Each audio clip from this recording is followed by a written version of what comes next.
bahasa perhubungan nasional, terutama dalam kaitannya dengan perencanaan dan pelaksanaan pembangunan nasional. Gitu.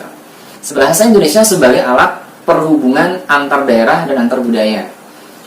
Ini masih membahas kedudukan bahasa sebagai bahasa nasional yang mendasari bahasa nasional tadi. Nah, sekarang kita berlanjut ke poin kedua mengenai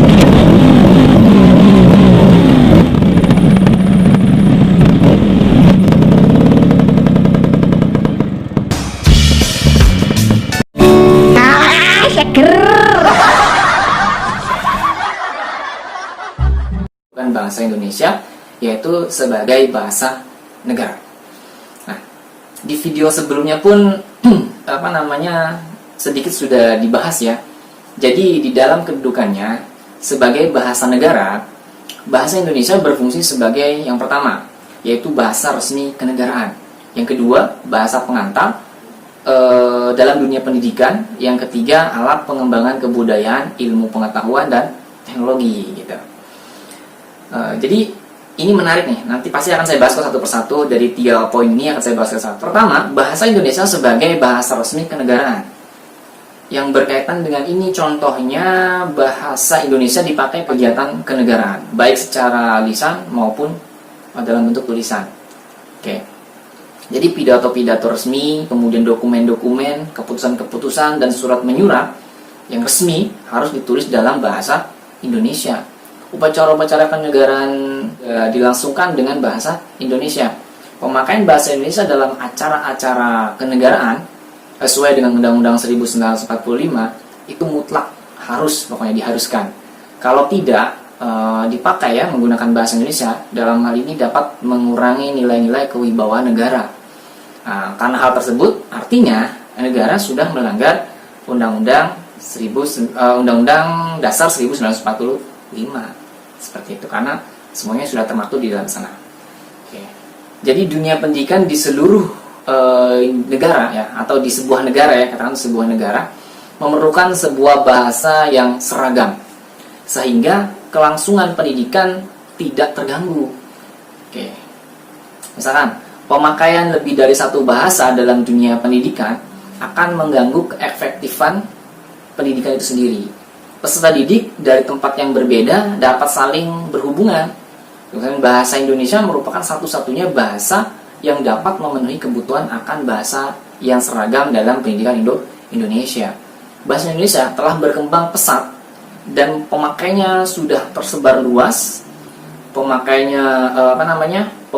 bahasa Indonesia dalam dunia pendidikan tidak hanya terbatas pada bahasa pengantar atau bahan-bahan ajar, tetapi juga sudah sebagai bahasa komunikasi bagi pemakainya.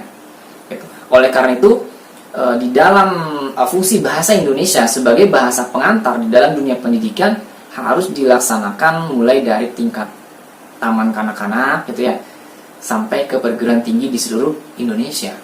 Seperti itu. Jadi memang kalau bayangkan dalam suatu pendidikan tidak ada bahasa yang dipahami atau satu bahasa yang tidak bisa dipahami, maka akan membingungkan gitu ya di dunia pendidikan. Oleh karena itu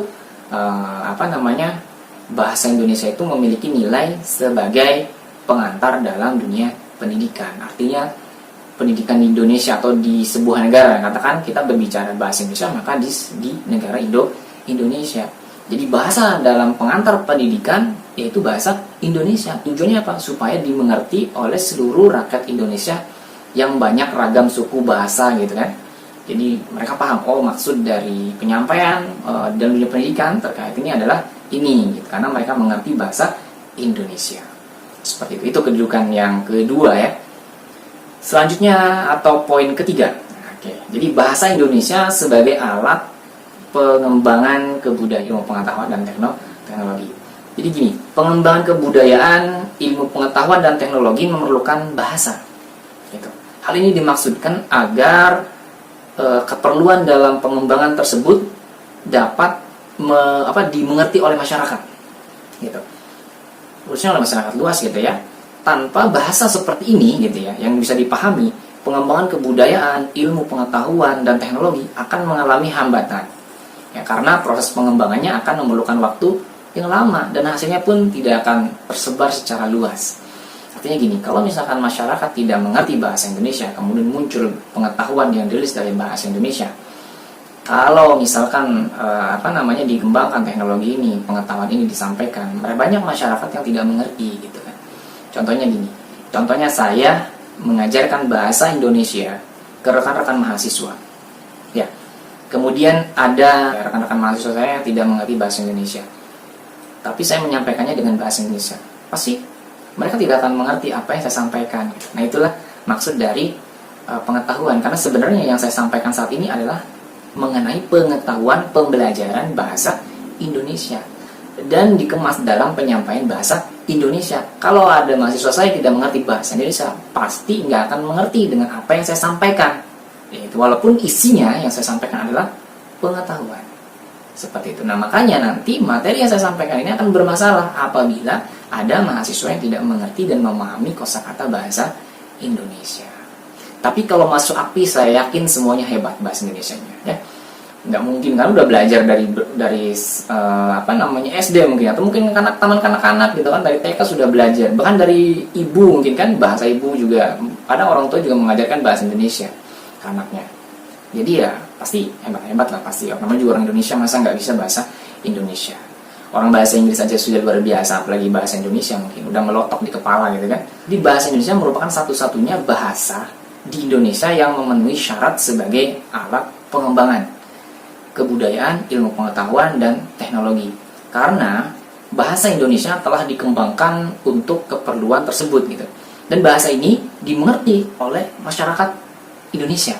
Dalam kaitannya gitu kan dengan fungsi ini, bahasa Indonesia adalah alat yang memungkinkan untuk membina dan mengembangkan kebudayaan Indonesia yang memiliki ciri-ciri dan identitas sendiri yang membedakannya dengan kebudayaan daerah dan kebudayaan asing itu.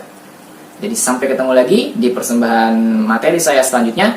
Wassalamualaikum, sampai